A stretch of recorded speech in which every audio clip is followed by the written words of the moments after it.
Hello and welcome to None of Your Business, the podcast that takes a lighthearted look at life outside of work. My name is Nick Pearce, and joining me today is one of the absolute champions of AFL. He's an 8-time All-Australian, probably will be a 9-time this year.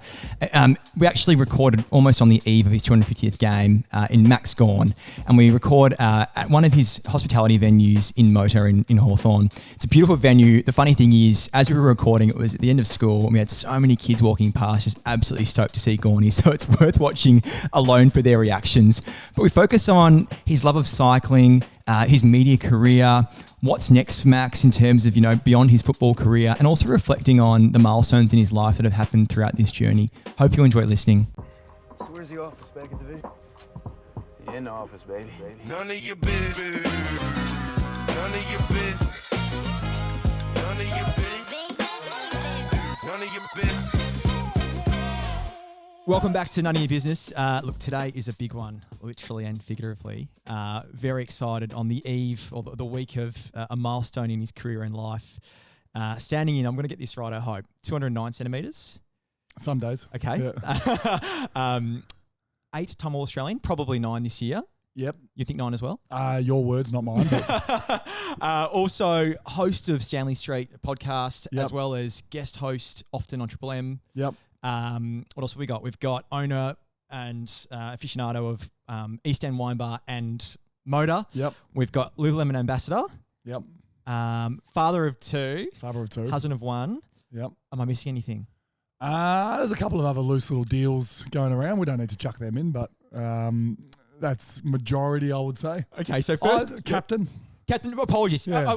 I missed one of the most important captain of a premiership, drought-breaking Yes, team. So that's yes. also pretty iconic, right? Yeah. So I apologise for missing that. That's It's probably okay. very important. But we do focus on this program. It's not about work, although Yeah. the accolades are absolutely incredible. We will talk about that prelim at some point. We but can, yeah, yep. No, we yeah, can. yeah. I would like to know, I guess off the bat, so 250 games, and it's not about footy, but I'd love to know, in that time, like what have been some of the highlights outside of the game for you? Because obviously that's a long period, right? Like 15 odd years in the game. 17, yeah. 7, that's amazing. So like what have been some of the things, life milestones and achievements in that time that you're most proud of? It's a good question. It's a question that I haven't really thought and haven't really been given before, because usually that one comes on retirement.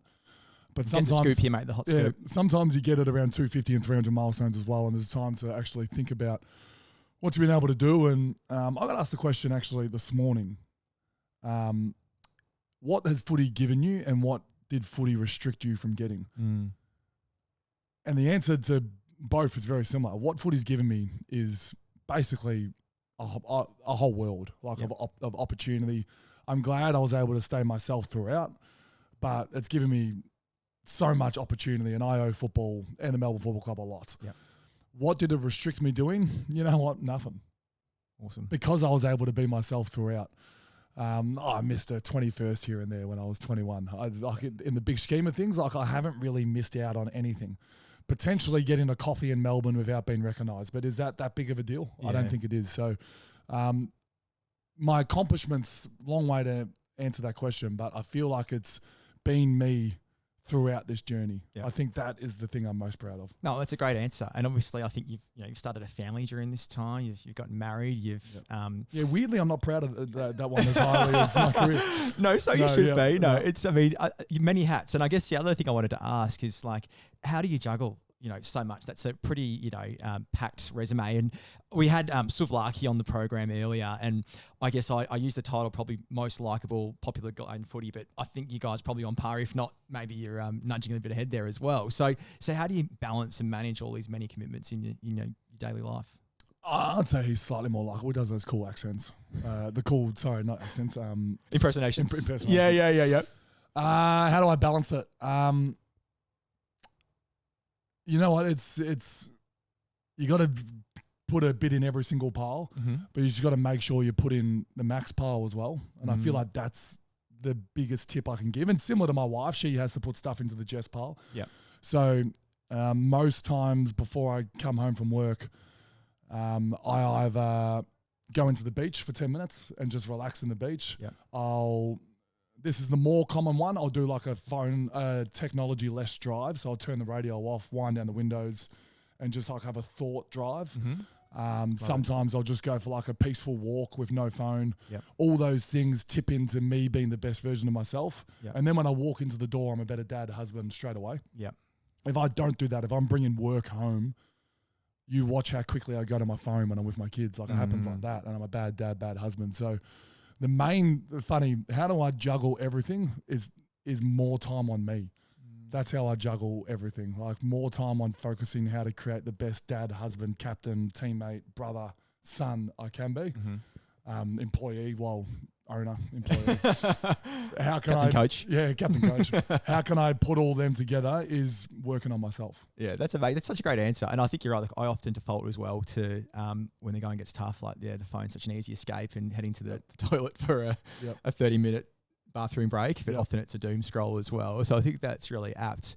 I guess, could you tell us a bit about some of these outlets that you do have? Because I think you've got a lot on your plate, but as you say, there's a lot of intention behind that to be balanced. And as you say, it probably pours back into your performance and being a really well-rounded individual. So we're sitting here at one of your venues, and you've got East End and you've got Motor, but hospitality is not new to your family. I guess I wanted to sort of, dig a little into that and understand sort of where did that passion for service come from?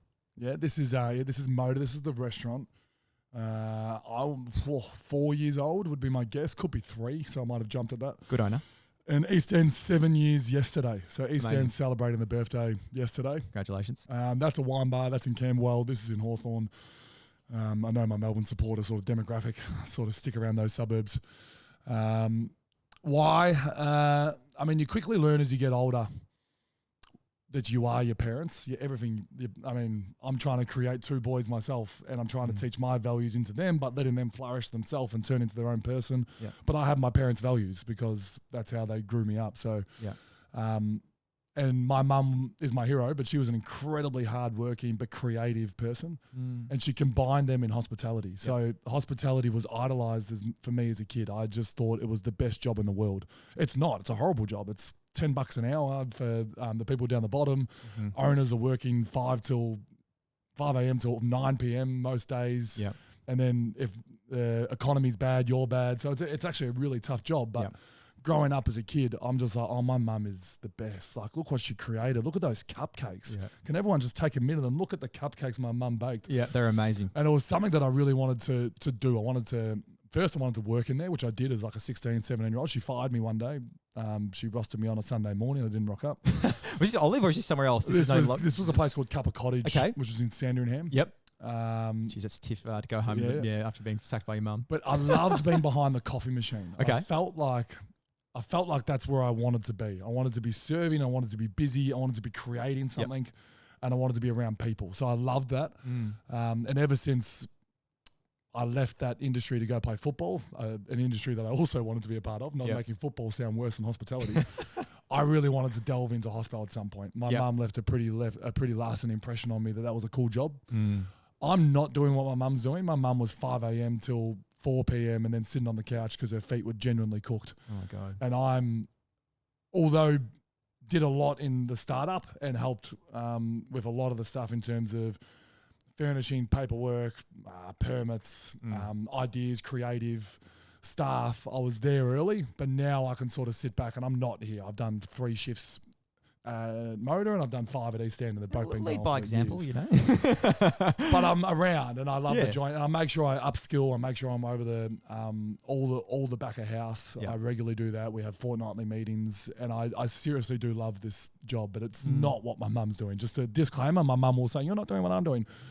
I'm sort of in there, but I'm not doing what mum was doing. No, I think you are ever present. You say that obviously even engage with your staff prior to this as well. And even on the weekends, bringing your kids in here and the Sunday, the spit roast special, or is it the chicken charcoal? Whatever you call it. It is chicken on a spit, so they're both right. Good combination. Yes. And I guess, is there something in that idea, I guess, from your mum that's imparted, like this notion of service and the service space and kind of creating an environment for someone to be able to sort of escape their daily lives and come to a venue and enjoy a nice meal? Is there something in that as well that kind of makes you feel good, or is that just me putting words in your mouth? It's funny when you delve into the leadership space, which is also something I'm pretty passionate about. It's all about creating beautiful environments for people to flourish. And that's kind of what hospitality is. You're creating beautiful environments for people to enjoy their time while you're there. So my mum was a leader, like in that space. She created something that actually wasn't really around. It was like a tea house / modern cafe, where a 70-year-old can come have a high tea at the same time a 22-year-old can come in and have smashed avo. Yeah. And it was pretty cool. And I found that really inspiring that she was the creativity of hospitality is something that I find inspiring. So. The fact that I'm not really behind the bar now, but I was for the creativity part. I was there for the styling and what we wanted to turn this place into. And I mean, this one I've got 2 English business partners. Yep. And we wanted to create something English. And we thought, let's try and make a bistro that makes you feel like you're in Australia and you're in Hawthorn, but you also could be in Newcastle where these boys are from. Yeah, yeah. I'm not sure if that's what's no, it screaming you in translates. the No, there face. is absolutely it's a bit of escapism. You're right. It sort of feels like a world away, and which is perfect. So all kudos to you guys. So the creativity part I find cool. I find inspiring. I find it similar to leadership, to be fair. Yeah. Is that something you've always creativity in food, but just in general? Do you think you're a creative person? I put it on my values. So when you write down 5 values that best describes you, I always put creativity there. I don't think I am creative, but I want to be. And I think every time I put it down there, I remind myself to be creative. Yeah. That's something that I get positive endorphins from, and that's something that makes me the best version of me is when I'm creative. So even though you might not always be that person, I know I'm good when I am that person. So I always put it down. Oh, it's funny. I sort of reflect on I never thought of myself as at school, fine academically, not, top tier sort of student, smart, but I always thought I would this is not sort of pat on the back, but I thought I was somewhat clever in the sense that pre-tests or exams, I'd go into the schoolyard and sort of work out who the smart kids were, and I'd sort of barter with them with tiny teddies and stuff. All right, if I give these to you, can I sit next to you and copy off your maths test? And so it's funny because almost nowadays it's that's not a bad skill to be able to kind of negotiate and all the rest of it. You were cunning as a kid. Yeah, cunning, exactly. Yeah. So I think it's really cool that you've identified these kind of outlets, and creativity is something that should be celebrated. Because for me, this is a creative extension of again, probably like yourself. I don't think I'm not a good artist. I'm not sort of musically inclined, etc. But I love all those things. Sing, so don't jump at that yet. Oh, okay. Well, we could get there. We have microphones. We could just karaoke. Is there a song that you? No, I can't karaoke. sing. Okay, I can't do that. I got a husk, so What About Me would be good, but no. No, that's fine. I probably Belinda Carlisle. Heaven is Place on Earth is always a staple. You. But so food going into obviously you got to try and maintain a healthy, balanced lifestyle and diet. And I know that cycling's a massive passion of yours. And where did that come from? How did you start doing that? What gave you the bug? Obviously, you're a real enthusiast. I mean, you run a podcast on it, which is very popular. Where did that come from? Watching SBS as a kid at night can be dangerous. Watching SBS as a kid at night. Big time, yes. What was it called? Masters of Sex? Yeah, I sort of pivoted. I pivoted to Tour de France, but if you stayed on too long, the world movies came on. Yeah. And you're sort of scrolling around some R-rated Russian movies. Pretty racy. Subtitles. Yeah. Rex was sometimes on. Rex was always a pretty safe bet. Yeah. But SBS also had Tour de France. So that was one thing I enjoyed watching. I've got a passion for training. I love training. And I didn't know where that came from. Right now, one of my strengths on the football field is running, but it wasn't always. I got torn up early days in terms of running. I had to dig deep and work out where this stuff come from. I think it was from watching cycling. I had this passion for these guys that sit at 180 heart rate and have the best VO2 in the world and train their backsides off. Probably the hardest sport there is to be a professional in. So, yeah, I just love that aspect. But then I also love doing the activity. So I love going for a ride. Yep. I love that sport. I love, you jump on cycling Twitter, it's phenomenal. It's almost better than footy Twitter. Seeing some of the gossipy trades and scandals and whatnot that's happening in cycling. Yeah. So I find it a great getaway from footy, but it also has some things I can tap into. So another one of my values is adventure. Awesome. This is one I try and practice a lot more. Yeah. But at the end of 2024, I went to Saudi Arabia for a 5-day mountain bike desert ride, which is something that is so out of my comfort zone. 1, to go to Saudi Arabia. 2, to jump on a mountain bike with semi-professionals. I'm 110 kilos. I'm not sure if you know much about cyclists, but they're 60 kilos. But you're also not conducive in terms of levers, right?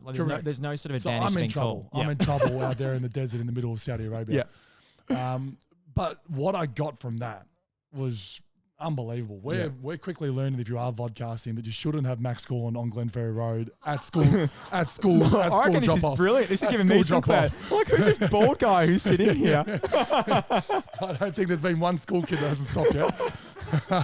Shout out to the boys. Yeah. So that's one thing that cycling gives me. It gives me adventure. Yep. It gives me a reason to take my bike and go somewhere. And I've done that pretty much the last 5 off seasons. I've gone somewhere with my bike and just gone and had a bit of an adventure. And get out of my comfort zone. You build a posse as well. So like a bit of a Wild Hogs gang. Like, so Hamish Blake I've seen and Jackie Melksham and Ed Langdon. Is that sort of the crew that you've assembled that go on these jaunts together, or is it more of a solo? Yeah, I think most males have a cycling bug in them somewhere. It takes someone to get it out of them. So Hamish, to be fair, got it out of me. Hamish was a keen cyclist, but Ed and Jake are very good friends of mine, and they're basically cycling fans now. Like, I've managed to install how good this sport is on them, and now they love it. But no, it's always the adventure. I must say, I've talked myself up that I went to Saudi Arabia in the desert, out of my comfort zone, different language. Everyone was speaking Spanish, but I did have Ed there. Yeah. I brought a friend. Yeah. It wasn't completely out of my comfort zone. I had one person. We shared a 3-man tent. I asked the organisers if I could have a 2-man tent, because it's just me and Ed come from Australia. We had a 3-man tent. Unreal. And it was a Venezuelan 75-year-old who was, of course, cyclist, so 50 kilos, but he's 75, and he was just breezing through the days, like being the first one to camp, and me and Ed are coming in tight at 3 o'clock.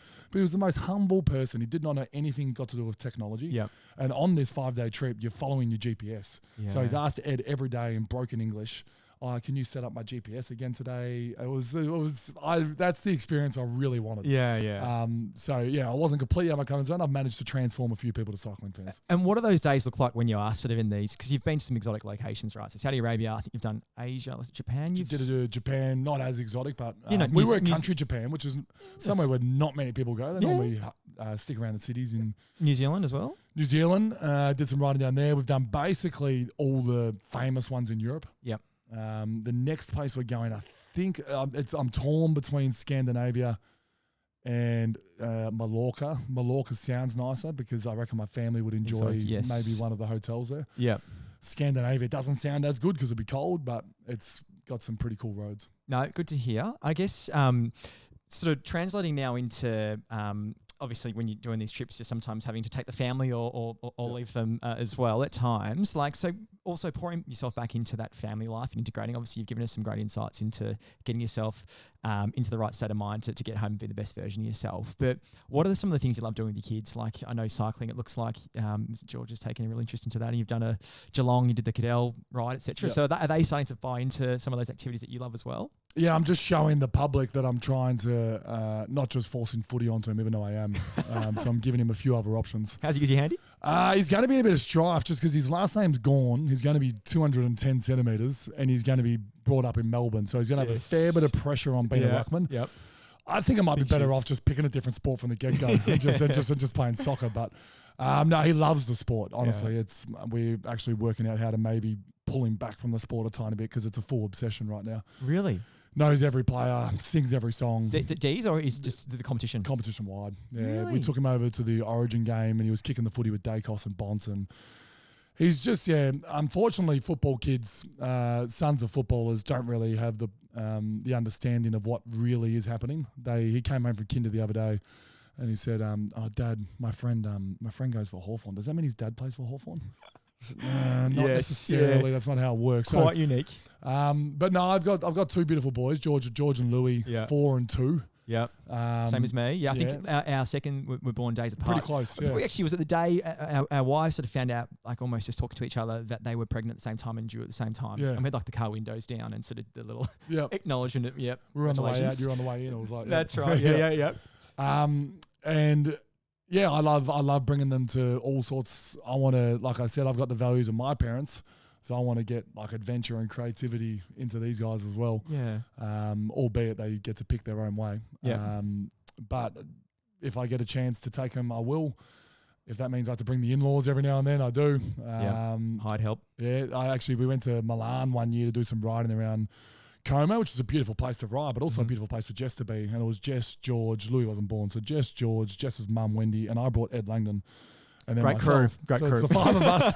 The five of us in there. Pretty rare crew. Jess's mum and Ed Langdon are top and tail in a single bed. Fantastic.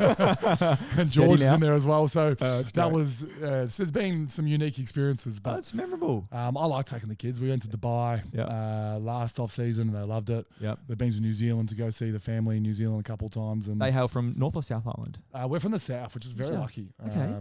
If you look at New Zealand population, roughly, I'd say there'd be 6 million. 5 of them would be in Auckland. Yeah. The other 500,000 would be in Wellington, and then there'd be the whole South Island's probably got 500,000. Yeah, right. And we're not only are we away from the city, we're on the west coast, Greymouth. It's a horrible. Sorry, not a horrible city. It's not a great city. We got a lot of listeners from Greymouth, so I'm just Not a great city. And I call myself a Greymouthian, so I'm glad I can say that. Yeah. But the surrounds, I'm talking the best ski fields, the best snow, the best glaciers, not far from Queenstown, not far from Christchurch. It's honestly, around it is unbelievable. Where that little hole where they dock the ships. Worst house, best street. Yes. Well, and we both had our Bucks parties in Queenstown, and probably did. similar experiences. Not at the same time, but a wonderful place as well. Yeah, you had a rough ending to yours. We did, but you want to shout out any venues that you're particularly fond of, or? We didn't leave the. It's not a place anymore. The Pick and Whistle. There's like a franchise there. Aren't they all over the shop, like all over the world? You but see them around? They've changed ownership or something. But the Pick and Whistle, we stayed for 3 days, so it was nice. Good times. And so I thought it was yourself, but remind me, so you've got George and Louis, and obviously hailing after some members of the royal family. I thought you were the royalist, the keen royalist, but it's obviously your wife Jessie. So She has quite an made me- enthusiast. I'm slightly on the royal side now. Factions though. Yes. Not certain parties. No, like I'm a Meghan guy. So I'm against the royals on their view on Meghan. What's your take? I preface, I've actually met Meghan Markle before. She's been on the pod. She will be. No, not quite there. No. But I have met her in person, shaken her. She's very soft, supple hands. Lovely woman. I'm a big best version of yourself. And is that not Meghan trying to do that within the royal family? Yeah. So I get that there's like, there's so much tradition in the royal family, but like tradition is the enemy of Gen Z, you know, like I know Meghan's not Gen Z, but like we're trying to get Meghan to flourish, not be a royal. We want Meghan to be Meghan Markle, don't we? Yep. Don't we not? Yeah. But then the opposing view is like, oh, she's so lucky. She gets to be a royal family. But like, could be unlucky in her eyes. That's why I side with Meghan. She hasn't nailed her Delivery. That's why she's her on a podcast. PR. She's probably not nailed her quite right. PR. Yeah. Her own podcast didn't go down too well Okay. at some points. But yeah, I will defend Meghan and Harry. Well, to be fair, so I was at Government House, and I think it was actually they had announced their pregnancy. Yep. And they came in, and you sort of all lining up. So I was there on behalf of Homie, and you sort of go and, tell them about what you do, etc. And they sort of split the room up. And Harry, I got to say, had like this genuine aura about him. It was probably like Max Gawn walking down Glenferrie Road. Yeah. But he's walked in. The only thing is, I only get along Glenferrie Road. Right. Yeah. Well, he walked into this room and he was so gregarious and you could actually feel that energy. Like he really exuded it. And then Meghan, she was super lovely, like really engaged. And it wasn't just, to me, it didn't seem like it was just this sort of tokenistic interaction. So she took genuine interest. What do you guys do? Like, how do you go about it? And was really engaged. And she was so striking, like quite petite, but really lovely. And so I had a really good impression, like based off that. But I know obviously since there's been Netflix specials and there's been tell-alls and there's been...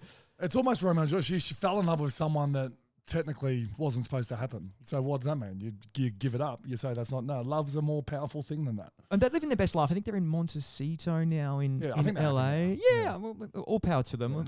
A shout out to Megan and Harry. Hope you guys are doing well. And if you want to wish Maxwell for his 250th, please do feel free as well.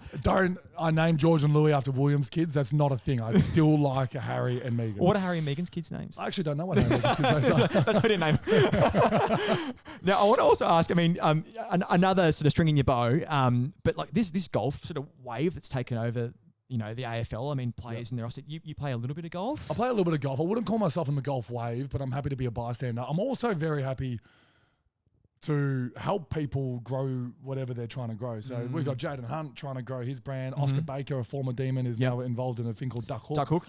Which I'm also getting involved in. Yep. I love the activity of golf. Why do I love it? Because it's 4 hours with 3 guys that normally I handpick. I don't really love playing with random, so I normally handpick them. Who are you three? No, like I've got a group of 20. I've got a group of 20. Yeah. Tomo Rotate just through. books me in, so I don't even get to choose with Adam. That's Adam Tomlinson, With shout out. Adam Tomlinson. He plays 50 metres in front of me as well, so I don't actually get to play with him. Yeah. But no, I love my score hasn't helped this because you need your phone, but it's no phone for 4 hours walking in the nature. Yeah. That's what I love about golf. Yeah. And it feels like it's really risen in popularity though, like especially amongst like AFL players. I feel like it's a real outlet. And is it sort of to also maintain that competitive edge? Like, are you competitive in these activities that you do? Or are they just outlets and it's just fun, it's just mindless for yourself? Or does that creep back in? Because I feel like by nature of kind of your industry, like you can't help it sometimes and, you want to win. It's a great chat. So there's type A and type B people. Yeah. I lean to type B, but know that type A sometimes gets the best out of me. So we got two teammates, Bailey Fritsch, Christian Salem, that compete with every single thing they do. Table tennis, who gets in the lunch line first. Yeah. Like phenomenal. Like they've got a score every week out of 100. Someone gets a point for everything they do. It's like so competitive. And when we were losing, Simon Goodwin said, look at these two. How good's that? It's so competitive. Where Ed Langdon over here is having a picnic in the park. Yeah. And he's a type B person. He's getting sort of shamed at the same time because he's not as competitive. So I to answer the question, I leave competitiveness to the football field. Yeah. I don't have it on the golf course. I hardly have it. I play a lot of tennis. I don't really have it in tennis. I'm happy to lose. Yeah. I like to be good, but I don't. It's a good quote. I don't cry myself to sleep. I'm happy to lose could be a good grab for us. Good headline. For I'm happy to lose. With a 4-year-old, and with 4-year-olds, you can't win. So I've lost a lot with him. Yeah. And it doesn't, I'm not as competitive in that space. My competitiveness is training and football field. But I'm not saying that's wrong. I'm more than happy for someone to be as competitive as they can in golf. No, great insights. And I guess the other thing I wanted to ask you about is like, this environment that we're in, obviously like not the hospitality sense, but obviously like the media component and obviously starting your own and being part of this podcast and these programs. Like, is that something you also are really keen to pursue and something you see beyond your footballing years? Because obviously, very natural and it's, I feel like I'm looking at a mirror. Although you've got a lot more hair and I look much taller than myself. But are you really comfortable? Like you enjoy being in this environment? I do. I feel comfortable. Yeah. Not to mention, like you get a lot of young players that come up and say, how'd you do that press conference? I would have struggled. I still get nervous going into it. And also post, I reflect and go, geez, did I say that right? Did I nail that? So it still happens. But when I'm in the process, I feel natural. I feel like I'm being Max Gawn. Yeah. Do I want to be in this space? I don't know. That's why I'm doing a lot of it, just to suss it out. I'm really big on. It's quite the opposite to what AFL Players Association and the club are trying to set you up for. They're trying to set you up. Do your doctor course. You'll be a doctor when you finish. Yep. Where I'm like, I will do 50 things and I'll suss out which one I want to do when I'm done. So right now, if I retire tomorrow, I've got no idea what I'm going to do. Are you retiring tomorrow? No. Not at this stage. It would be a great pod. Great scoop. Yes. We're going to fast track this on Mike. But I've got 50 things that I might want to do. Yeah. And that's what I'm trying to do. So I'm dipping my toe in the water of a lot of different things. Can you touch on a couple of like those things that are giving you a bit of joy, or like you're sort of like a bit off the beaten track, or people wouldn't sort of associate with Max Gawn doing? Is there stuff that's quirky I've just actually got in on a leadership company called Telos. Awesome. Telos Performance. A good friend of mine, Jimmy Plunkett, started the business a year and a half ago, and it was always something that I wanted to get in on at some point. I know when I practice leadership and preach leadership, I automatically have positive endorphins running through my body. So it's something that I want to do. If I go down the comedy radio path, I would still love to practice leadership because I know what it does for me. Yep. I know that I leave, let's say I go into an organisation, a real estate organisation. Let's go Jealous Craig because they're just down the corner. Yep. And I go in and talk about a few things that happened in my football life, a keynote speak, and I talk about leadership. I would leave that buzzing. So I feel like they hopefully will take a few things, but I also have just practiced leadership for a little bit. So I know I want that in my life at some point. I've jumped at it now because there's an opportunity to do it now. So at the tail end of my career, I'm going to be doing that, which is something I'm excited to do. There's radio. I've been doing morning radio on and off for 10, 15 years. Started with Mick Malloy, Luke Darcy, Eddie Maguire. What were they called? Hot Breakfast? Hot Breakfast, yeah. In 2015 or 14, one of the two. And then made my way to Nova with Chrissy, Sam and Brownie. and then went back to Triple M with Marty Sheargold, and then Marty blew the whole radio station up. And I jumped on a makeshift show with Daisy Thomas and Will Anderson. Yeah. And then I jumped on the new show now with Mick Malloy. I love morning radio. I think it's such a cool concept. Yeah. And in this world of podcasting that we're both in, morning radio still lives and breathes and has $100 million contracts going to two guys that now are suing the whole world to try and get them back. But like, there's still this amazing boomer thing that works in today's society. I kind of like that. Yeah. So it's something that I feel like suits me, but also I'm not going to be pigeonholed to that being my only option. I'd like to keep things, maybe I'm commentating cycling in Europe. Yeah, amazing. Like what a weird pivot that would be. It'd be incredible. Everyone thinks I'm going to be a footy media personality, and then bang, I'm over there commentating Paris-Roubaix in the middle of April. So there's a few things and I'm very interested in wellness. So not only do I practice wellness most days, I also lucky enough to be a Lululemon ambassador and a Your Reformer ambassador. Shout out, no free ads. Yeah. Yeah. Which are two things that have made me love that space. Yeah. I love wellness. I love Pilates. I love training. I love running. I'm in my run era currently. I'm running most days. Yeah.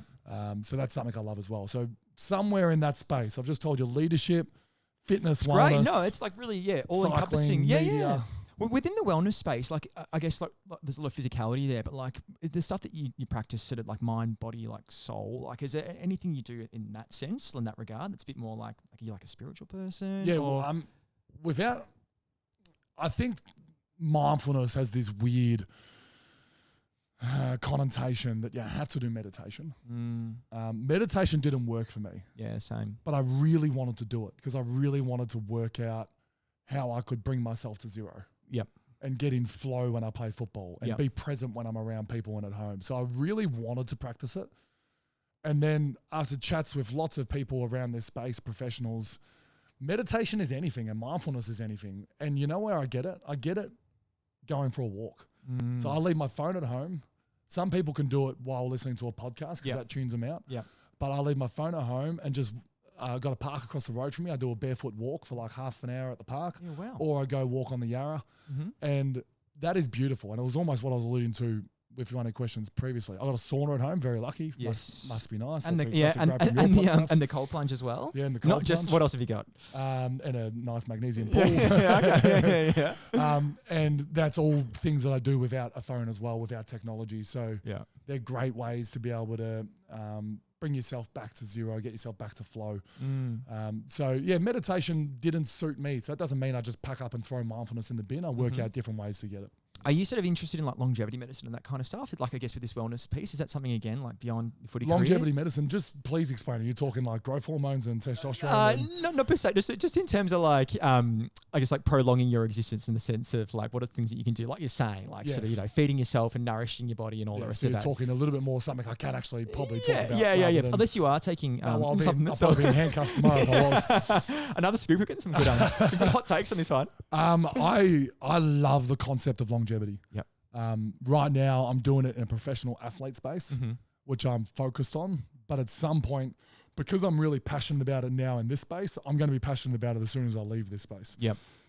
What that looks like, I don't know, because I only know what it looks like for a 34-year-old trying to do professional sports still. That's completely different to a 50-year-old trying to live their best life. Right now, I'm focused on that. So I'm focused on still trying to sprint.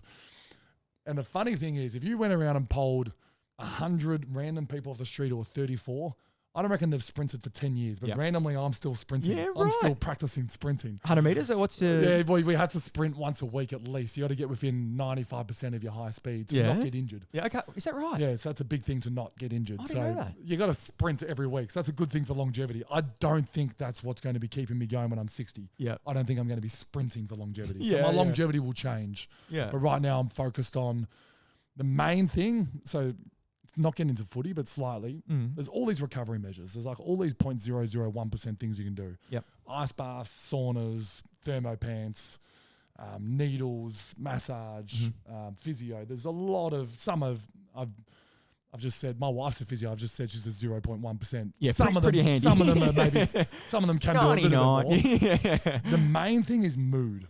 Yeah. So everything that I do is what makes me happy.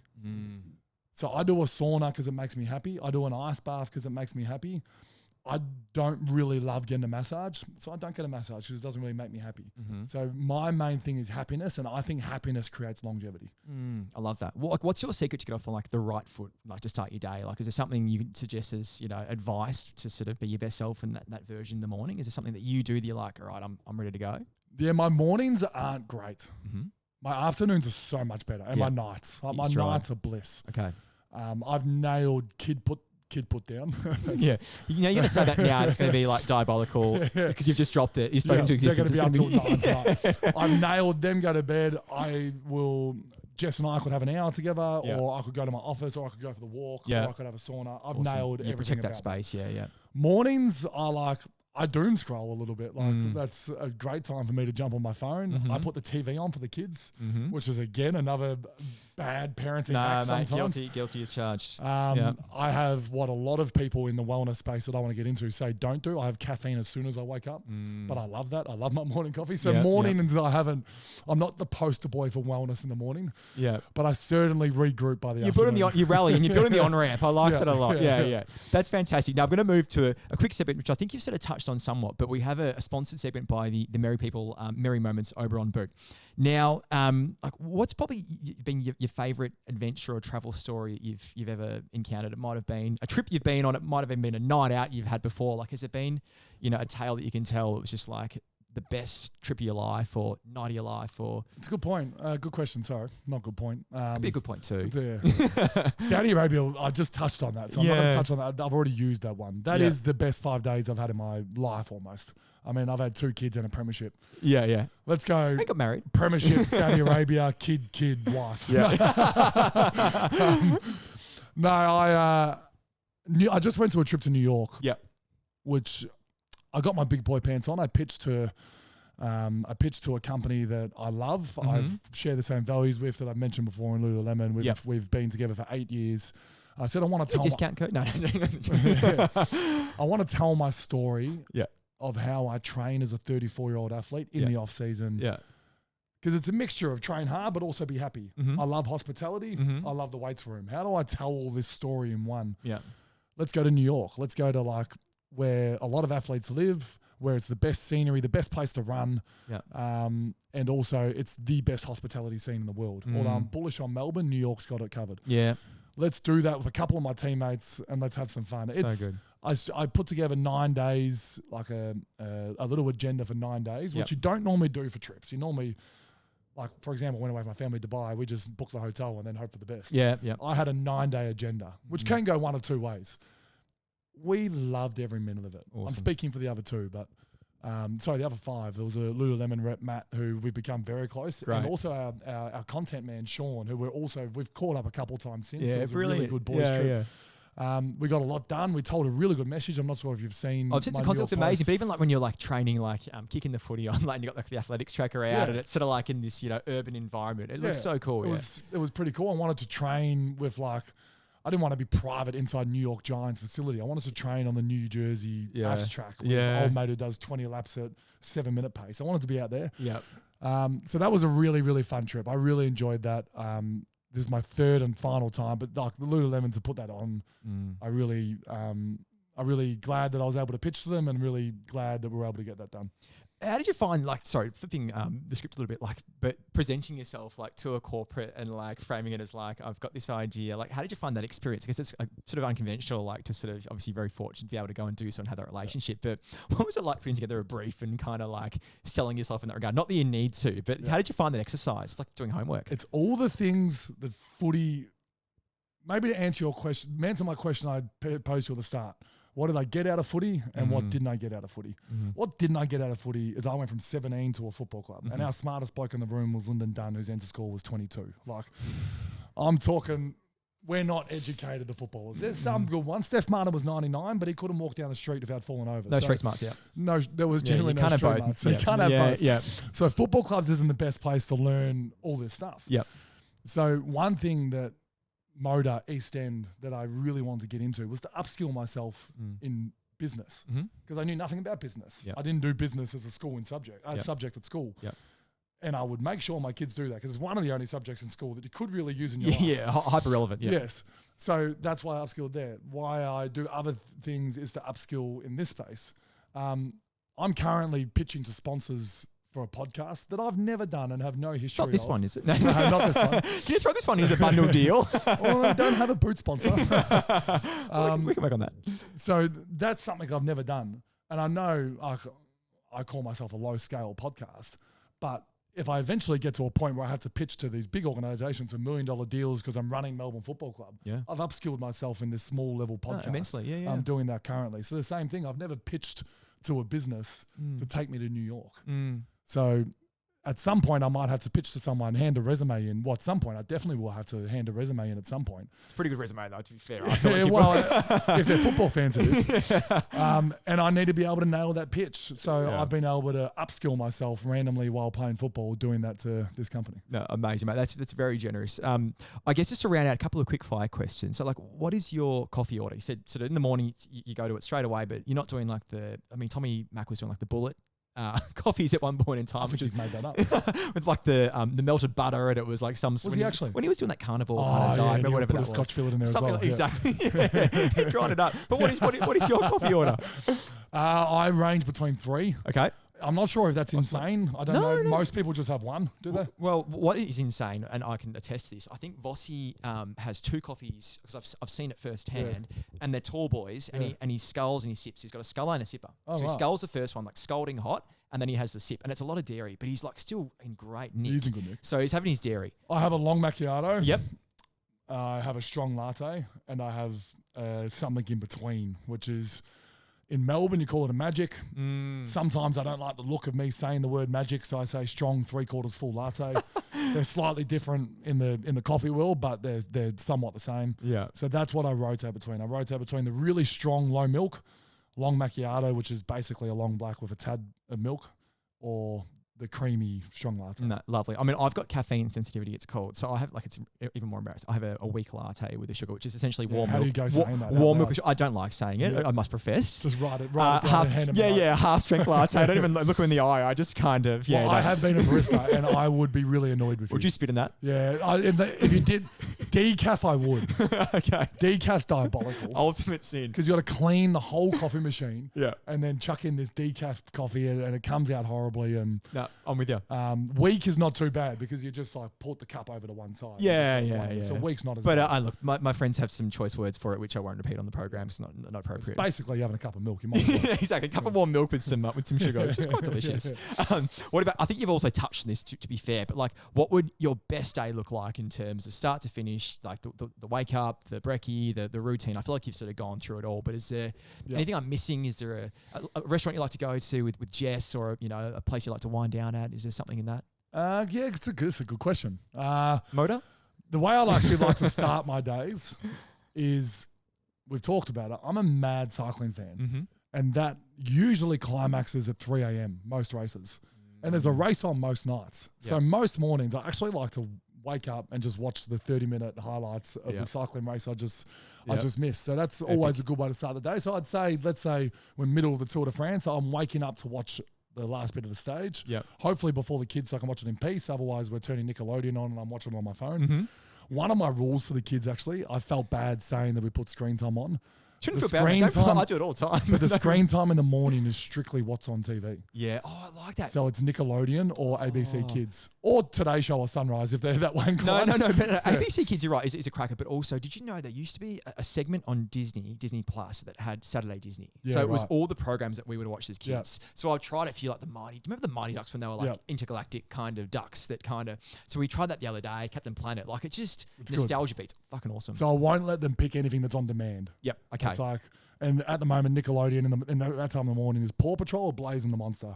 Cracker. So they're both great shows. ABC Kids not as good, like Wiggles and Peter Rabbit and whatnot. Who's your Paw Patrol? Like, are you a Rocky or a Marshall or a Chase? Like, who's your spirit animal? Rubble's the coolest. Yeah, He's got a bit of thickness. Yeah, good size. Inside midfielder. But Chase is the boss. He's a leader. Yeah. Chase is the man. Great answer. Yeah. And lastly, bar Paw Patrol. Is there anything you're watching, listening, or reading right now that you're really into and can share? I'm reading, I sort of rotate between a cycling book and a leadership book. Mm-hmm. The leadership book I've just finished is called Culture Code. It's basically delves into how teams should run together. Awesome. Been involved in leadership groups for a long time. I've Yep. always been puzzled on how we best run a group of 8 leaders. Mm-hmm. So I really wanted to delve into that and read a few books and upskill myself in leadership. Yep. So reading is, again, one thing that I think school tried to teach me, but I was too busy kicking goals in the backyard. Literal playing goals. footy. Yeah. Is reading is literally a cheat code. Yeah. The amount you learn from reading a book is phenomenal. We did an episode to say in a bookstore, and Yeah. a person who reads leads 1,000 lives is what they say. Yeah, I'm not as fictiony. Sorry, non-fictiony. What's the one that's this is not good? I've just sold reading. I can't tell you. What's You the mean one? when it's made up, or What's the one that's not real? Fiction. So I'm right. I don't like fiction as much. I'm more rather sports biographies and leadership. Yeah. I rather self-help books, if Yep. that's what they're called. Yep. But yeah, Culture Code's what I'm reading now, and then the sports one I'm reading at the moment is Peter Sagan, who was a famous cyclist. I'm just reading his autobiography. Amazing. Well, mate, thanks so much. Obviously, it's been a very big and it is a massive week for you. But I mean, I think the thing I'm taking away, obviously, such an impressive career and one of the most decorated in the game. But as you say, you should be most proud of the person that you are. So generous in your time, insightful. That was bloody awesome, mate. So thank you so much. Thank Appreciate you. it. Thanks for having me Congratulations. Well done, mate. What episode am I? Do you know? We don't know yet. We'll probably use you for like the big ticket items. So, Okay, so either 1 or 12. Could have a crescendo, Okay, yeah. Okay, beautiful. Which one do you want to be? Thanks, mate, again. Thanks, You're a mate. legend. Thanks, mate. Thank you. None of your business. None of your business. None of your business. None of your business.